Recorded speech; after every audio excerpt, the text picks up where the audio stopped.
오늘은 예수님의 금식이란 제목으로 주의 말씀에 은혜를 나누고자 합니다.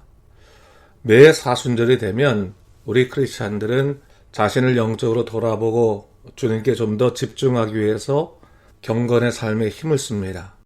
그런 의미에서 금식은 세상적인 욕구를 내려놓고 주님과 깊은 영적 교제를 나누는 데 있어서 실제적으로 큰 도움이 됩니다. 사실 금식하면요, 예전에는 주로 음식을 먹지 않고 굶는 행위에 초점이 맞춰져 있었습니다. 그런데 오늘날의 금식은 그 성격이나 형식이 좀 다양해진 것 같아요. 최근에는 문화금식이라고 해서 자기가 좋아하는 기호나 문화생활을 좀 절제하는 금식이 널리 알려지기도 했습니다. 그런데 보면요, 이렇게 영적으로 유익한 금식도 종종 잘못 사용되어지는 것을 보게 됩니다. 이는 금식을 하나님과의 깊은 영적 교제를 이루는 데 사용하기보다는 오히려 자기 의를 높이거나 남들의 신앙을 판단하는 데 사용하더라는 것입니다. 하지만 그것은 금식에 대해서 지극히 잘못된 생각을 가지고 있기 때문에 벌어진 일입니다. 제가 예전에요, 남미에 있을 때 한 교회에서 초청을 받아서 설교를 한 적이 있습니다. 예배를 마친 후 연세가 꽤 드신 한 장로님께서 저를 찾아오셨어요. 그분은 자기가 이런 사람이라며 저에게 명함을 하나 주셨는데 그 명함에는 그분이 누구인지 드러내는 온갖 감투들이 아주 빼곡하게 적혀 있었습니다. 지역 향후회장으로부터 해병대 전후회 회장, 거기에 새마을 운동본부 지역 본부장까지 거의 앞뒤로 한 20개 이상의 감투가 적혀져 있었던 것 같습니다. 그런데 그 중에서 제 눈에 가장 띄었던 문구는 다름 아닌 40일 금식기도 4회 완수라는 글귀였어요. 물론 40일 금식기도는 아무나 할 수 없는 정말 힘겨운 일임에는 틀림없습니다. 칭찬받아야 되죠. 그럼에도 불구하고 그것이 자기 명함에 새겨서 다닐 만큼 자랑거리가 되어서는 안 되는 것입니다. 마태복음 5장에서부터 7장까지는 소위 산상수훈이라고 부르는 천국 백성들의 생활 방식에 관한 예수님의 교훈이 나옵니다. 그 중에서 6장 말씀을 보게 되면 금식에 관한 교훈이 나오는데 사실 금식은 유대인들의 3대 경건 행위라고 불릴 만큼 그들이 아주 중요시 여겼던 신앙적인 덕목이었습니다. 그런데 주님께서 금식에 관해 이렇게 말씀하세요. 마태복음 6장 16절입니다. 금식할 때 너희는 외식하는 자들과 같이 슬픈 기색을 보이지 말라. 그들은 금식하는 것을 사람에게 보이려고 얼굴을 흉하게 하느니라. 내가 진실로 너에게 이르노니 그들은 자기 상을 이미 받았느니라. 예수님께서는 금식을 부정하거나 반대하지 않으셨어요. 하지만 그들이 그렇게도 중요시 여기는 금식이라 할지라도 영적으로 잘못될 수 있음을 분명히 하셨습니다. 바로 남을 정죄하고 자기 의를 세우는 외식의 죄를 범한다면 금식은 이미 그 가치를 잃어버렸다는 것입니다. 그렇습니다. 아무리 스스로 경건하게 살려고 했어도 그 본질을 놓치고 외적인 행위에만 집중한다면 오히려 그것이 하나님의 영광을 가리는 걸림돌이 될 수 있습니다. 실제로 마태복음 6장에서는 금식뿐만 아니라 나머지 2개의 경건 행위에 관한 교훈도 나오는데 바로 기도와 구제에 관해서도 예수님께서 똑같은 경고의 말씀을 주셨습니다. 예수님께서 구제하는 자들에게 뭐라고 말씀하셨습니까? 마태복음 6장 1절부터 2절까지입니다. 사람에게 보이려고 그들 앞에서 너희 의를 행하지 않도록 주의하라. 그리하지 아니하면 하늘에 계신 너희 아버지께 상을 받지 못하느니라. 그러므로 구제할 때에 외식하는 자가 사람에게서 영광을 받으려고 회당과 거리에서 하는 것 같이 너희 앞에 나팔을 불지 말라. 진실로 너희에게 이르노니 그들은 자기 상을 이미 받았느니라. 자기 상을 이미 받았다고 말씀하세요. 기도도 마찬가지입니다. 5절 말씀에 또 너희는 기도할 때 외식하는 자와 같이 하지 말라. 그들은 사람에게 보이려고 회당과 큰 거리 어귀에 서서 기도하기를 좋아하느니라. 내가 진실로 너에게 이르노니 그들은 자기 상을 이미 받았느니라. 그렇습니다. 하나님의 사람들이 구제와 기도 또 금식을 열심히 하는 것은 좋은 일이지만 그것 자체가 하나님과의 깊은 관계가 아니라 자기를 높이는 데 사용된다면 하나님은 그것을 기뻐하지 않으십니다. 그래서 내가 하루에 몇 시간을 기도한다. 나는 방언으로 한다. 나는 일주일에 몇 번을 금식한다. 나는 사회봉사와 구제를 이렇게 많이 한다. 그것을 자랑하면서 남들을 판단하고 정죄한다면 하나님께서는 그들의 기도나 금식 그리고 구제를 받지 않으실 것이란 사실입니다.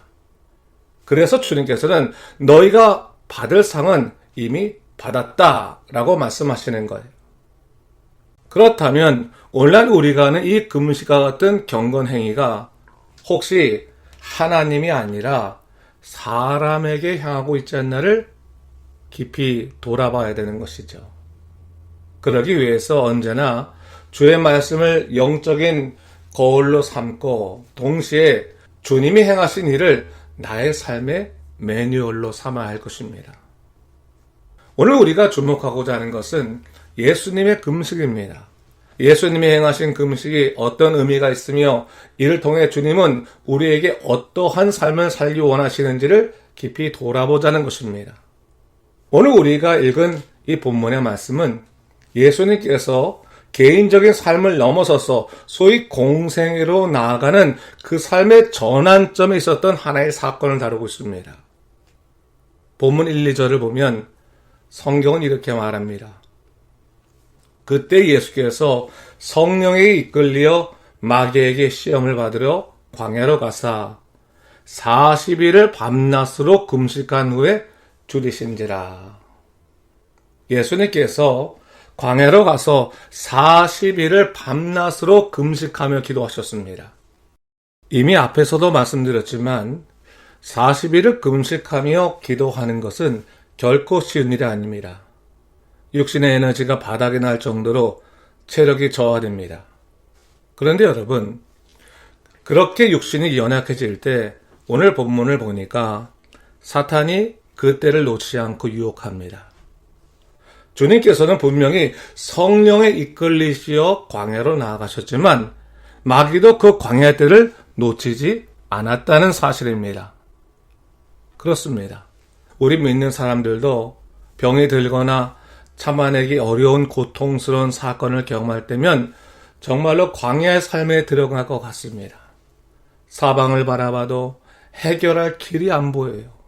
그럴 때면 몸과 마음이 다 무너져서 모든 것이 원망스럽고 또 절망스럽기까지 합니다. 우리 예수님도 바로 그 같은 광야의 시간을 맞이하신 것입니다.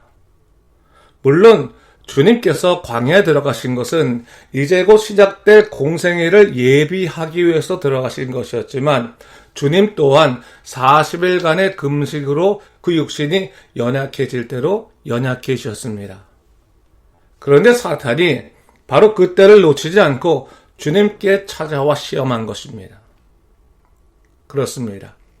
사탄 마귀는 바로 그런 존재입니다. 우리 육신이 연약할 때 그때를 놓치지 않고 찾아옵니다. 그러므로 여러분 명심하십시오. 우리가 시험에 드는 것은 단지 믿음이 연약해서 그런 것보다는 육신이 연약해서 시험될 때가 많다는 사실입니다. 그러므로 이 육신의 문제를 잘 분별할 수 있어야 돼요. 오늘 본문을 보면 우리 주님도 그러한 육신의 연약함이 있었어요. 그러나 마귀에 지지 않고 승리하셨습니다.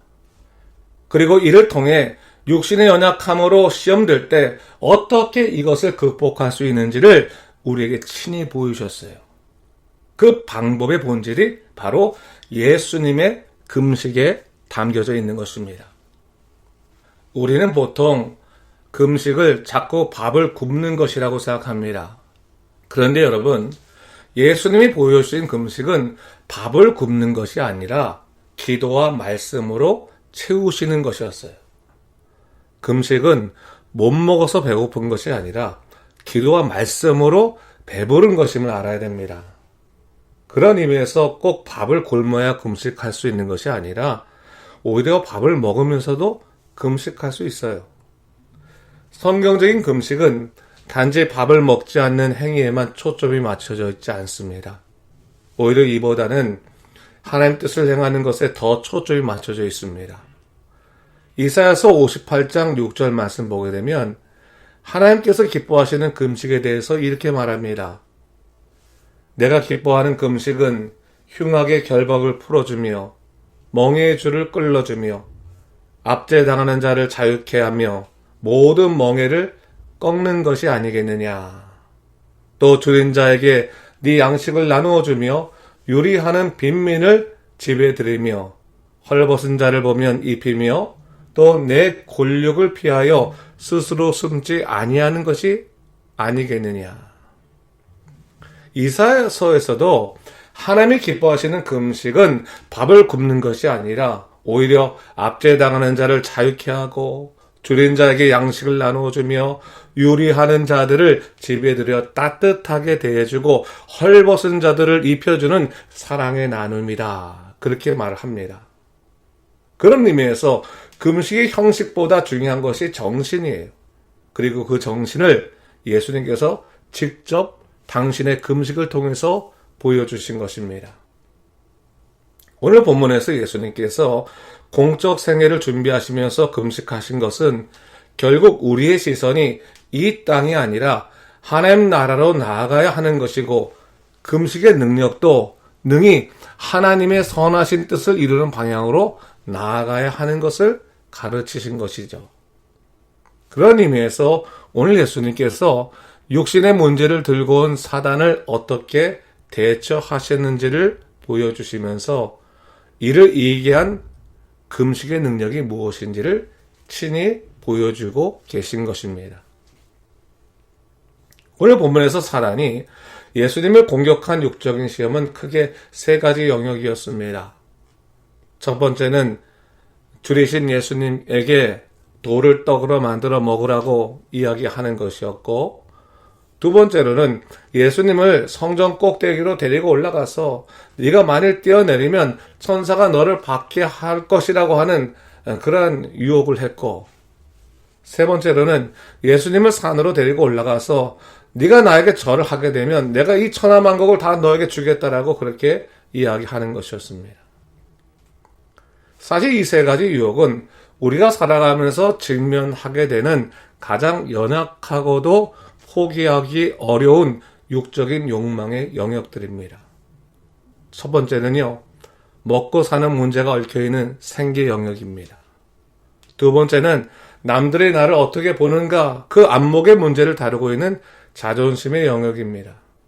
그리고 세 번째는 남들보다 더 힘이 있고 존경받고 싶어하는 권력과 명예의 영역입니다. 이 세 가지 영역이 인간을 세상에 빠지게 하는 육적 욕망의 영역이라고 하는 것입니다. 그래서 사도 요한도 요한일서 2장 15절부터 16절까지 이렇게 말했습니다. 이 세상이나 세상에 있는 것들을 사랑하지 말라. 누구든지 세상을 사랑하면 아버지의 사랑이 그 안에 있지 아니하니 이는 세상에 있는 모든 것이 육신의 정욕과 안목의 정욕과 이생의 자랑이니 다 아버지께로부터 온 것이 아니요 세상으로부터 온 것이라. 육신의 정욕, 사단이 예수님에게 행한 첫 번째 시험의 영역이었습니다. 안목의 정욕, 사단이 두 번째 시험의 영역이죠. 이생의 자랑, 오늘 본문에서 보여준 사단의 세 번째 시험의 영역이었습니다. 그런데 여러분, 사실 어떤 사람도 이 세 가지 영역의 시험으로부터 자유하기는 어렵습니다. 한번 생각해 보세요. 신앙생활을 아무리 열심히 하고 싶어도 그래도 먹고 사는 문제가 해결돼야지만 교회를 편하게 다닐 수 있지 않겠습니까? 그래서 좀 더 먹고 사는 문제가 해결돼야 교회도 나가고 또 신앙생활도 하는 것이라고 생각하잖아요. 그렇지 않습니까? 돌을 떡으로 만들어 먹어라. 떡이 있어야 사는 거죠. 돌만 있어도 되겠습니까? 그렇죠? 또 안목의 문제는 어떻습니까? 다른 사람들이 나를 어떻게 보는지, 내가 지금 돈이 있는지 없는지, 내 자녀가 잘 되었는지 아닌지, 내가 행복한지 아닌지 매사에 나를 주목하는 것 같고 나를 판단하는 것 같아요. 그래서 마음이 불편해서 교회 못 다니겠어. 자존심 상해서 교회를 못 다니겠어요. 그래서 신앙생활 내려놓는 사람들 여러분 주변에 많이 있습니다. 먹고 사는 문제가 해결돼도 이런 안목의 문제에 얽매여서 신앙생활 자체를 하지 못하는 사람들 여러분 실제로 있습니다. 그뿐입니까? 수중에 돈도 있고 남들 보기에 부러워할 만한 환경을 갖고 있어도 권세나 명예 문제 앞에서 벌벌 떠는 사람들 얼마든지 많은지 몰라요. 자기 말이나 자기 행동이 다른 사람들에게 영향력이 있어야 하니까 매사에 명예 문제에 집착하게 되는 거예요. 교회 안에서 그런 분들이 있잖아요. 이거 이생의 자랑의 문제예요. 근데 여러분, 이 세 가지 영역에 대해서 창세기 3장 6절에서 뭐라고 말씀하는지 아십니까? 제가 한번 읽어보겠습니다. 여자가 그 나무를 본즉 먹음직도 하고 보암직도 하고 지혜롭게 할 만큼 탐스럽기도 한 나무인지라. 여자가 그 열매를 따먹고 자기와 함께 있는 남편에게도 주매 그도 먹은지라. 먹음직하고요, 보암직하고 지혜롭게 할 만큼 탐스럽다. 그렇죠, 여러분. 먹음직한 것은 육신의 정욕을 말합니다. 그렇죠? 보암직한 것은 안목의 정욕을 의미합니다. 지혜롭게 할 만큼 탐스러운 것은 이생의 자랑을 지칭하는 말이에요. 바로 이같이 탐스러운 열매가 하나님께서 먹지 말라고 금하셨던 선악과였다는 사실입니다. 그 선악과를 먹는 그 순간에 인간은 더 이상 그 욕망을 제어하지 못하고 하나님을 떠나버리고 말았습니다. 여러분, 바로 그런 의미에서 예수님의 금식은 사단이 주는 선악과를 거절하는 것입니다. 선악과가 우리를 더욱더 자기 사랑에 빠지게 하는 금단의 열매일지인데 주님은 이를 먹으라고 유혹하는 사탄에게 어떻게 대처하셨습니까? 말씀으로 거절하셨다는 거예요. 사실 광야라는 곳은 더 이상 내 힘이나 능력으로 아무것도 할 수 없는 한계의 자리일지인데 주님은 이런 상황을 이용해서 다가온 사단의 유혹에 대해서 단호하게 하나님 말씀으로 거절하셨다고 하는 것입니다. 이것이 바로 예수님의 금식이에요. 그런데 솔직히 여러분, 우리들은 어떻습니까? 그런 유혹 앞에서 하나님도 이해하실 거야. 그렇지 않아요? 어쩔 수 없는 상황이잖아 하면서 사단이 주는 이 선악과를 받아먹고 있지는 않습니까? 오늘 본문에서 예수님께서 사단의 유혹에 대해서 그렇게 단호하게 거절하실 수 있었던 이유는 다른 데 있지 않아요. 오늘 본문 11절과 같은 응답의 약속이 있기 때문입니다. 11절 같이 읽겠습니다. 이에 마귀는 예수를 떠나고 천사들이 나와서 수종을 드니라. 할렐루야. 그렇습니다, 여러분. 예수님께서 단호하게 사단의 유혹을 거절할 수 있었던 것은 주님을 지키는 자가 세상이 아니라 하나님 아버지이시기 때문입니다. 그래서 아버지의 말씀을 주님께서 붙드신 것이죠. 예수님께서 40일이나 줄이셨지만 사단이 돌로 떡을 만들어 먹으라고 했을 때 뭐라고 응답하였습니까? 4절 말씀이죠. 예수께서 대답하여 이르시되 기록되었을 때 사람이 떡으로만 살 것이 아니요 하나님의 입으로부터 나오는 모든 말씀으로 살 것이라 하였느니라. 보면요, 교회를 다녀도 삶의 문제가 해결되지 않으면 주변 사람들이나 가족들에게 이런 말을 들을 때가 있어요. 교회를 다닌다고 밥이 나오냐 돈이 나오냐 그렇게 말해요. 근데 예수님께서 이에 대해서 뭐라고 말씀하시는 것입니까? 믿음이 없는 사람은 당장 떡이 있어야 살 수 있다고 생각하지만 믿음의 사람들은 하나님의 말씀이 있기 때문에 약속이기 때문에 반드시 하나님께서 그 자녀를 지키실 것이라는 것을 믿고 오늘을 이겨낸다라고 하는 것입니다. 사랑하는 성도 여러분, 하나님께서 여러분을 당신의 자녀로 삼으시고 돌보시겠다고 약속하였습니다. 여러분 이걸 믿으십니까? 그렇다면 믿음으로 사는 자에게 결국 천사들이 수종드는 축복이 있음을 믿으시 바랍니다. 우리 예수님께서 마태복음 6장 25절부터 26절까지 뭐라고 말씀하셨습니까? 그러므로 내가 너에게 이르노니 목숨을 위하여 무엇을 먹을까? 무엇을 마실까? 몸을 위하여 무엇을 입을까 염려하지 말라. 목숨이 음식보다 중요하지 아니하며 몸이 의복보다 중요하지 아니하냐. 공중의 새를 보라. 심지도 않고 거두지도 않고 창고에 모아들이지도 아니하되 너희 하늘 아버지께서 기르시나니 너희는 이것들보다 귀하지 아니하냐. 그렇습니다. 예수님께서 나를 구원하시기 위해서 십자가에서 친히 당신의 생명까지 내어주셨는데 정작 우리는 당장 먹고 사는 문제 때문에 나를 위하여 죽으신 주님의 구원의 은혜를 값싸게 여긴다면 이것이야말로 배은망덕한 일이 아닐 수가 없는 것입니다. 여러분, 성경에서 기록된 주의 말씀은 우리 삶에 다 이루어질 줄 믿습니다. 이것이 성경의 약속의 확실성이에요. 오늘 주님이 나를 살리셨다면 더 이상 염려하지 말고 내 모든 것을 주님께 맡기십시오. 그리고 그 불안한 마음을 주의 말씀으로 채우십시오. 오늘 본문에서 예수님께서 당신을 무너뜨리려고 하는 사단의 유혹을 3번에 걸쳐 주의 말씀으로 대적하였습니다. 그리고 성경은 분명히 마귀는 떠나고 천사들이 와서 수종을 들었다라고 그렇게 이야기합니다.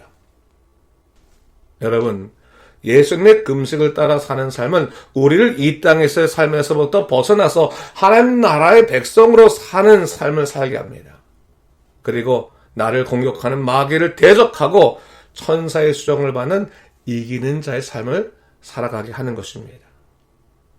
그러므로 예수님처럼 마귀의 유혹에 대해서 단호하십시오.